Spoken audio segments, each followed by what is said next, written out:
kasi yung problema sa kanila kasi hindi niyo ako kilala eh. Eh, kung sa Davao yun, hindi ako papansinin eh. Diba? Kung sa Davao yun, sa Davao ginagawa ko yun. Hindi na ako pinapansin ng mga Davaoenyo kasi normal sa kanila yun.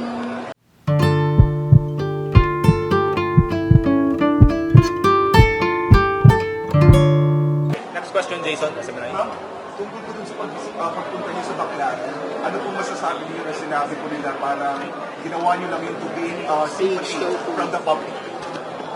Ano bang ginawa niyo doon pala? Opo, yun po muna, anong ginawa niyo doon? Ayan, kasi yung problema sa kanila kasi hindi niyo ako kilala eh. Eh, kung sa Davao yun, hindi ako papansinin eh. Diba? Kung sa Davao yun, sa Davao ginagawa ko yun. Hindi na ako pinapansin ng mga Davaoenyo kasi normal sa kanila yun. Bakit ako umabot sa Baclaran? Kasi di ba nag-trick or treat ako? Eh, kailangan ko nung butterfly na gagawing corona. The next day na yung trick or treat, wala pa akong corona. So sabi ko, maghanap tayo sa sidewalk ng mga butterfly.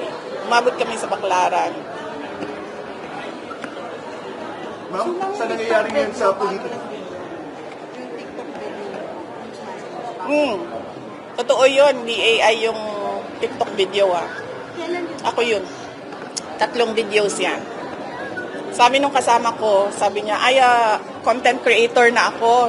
Sabi niya, pwede mo bang tulungan yung account ko? Oo.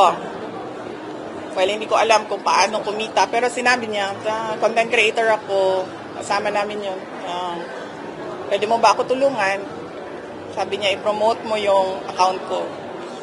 And then sinabihan ko siya, anong kailangan ko gawin? Sure, sabi ko, maliit na bagay. Anong kailangan ko gawin? Sabi niya, sumayaw ka lang.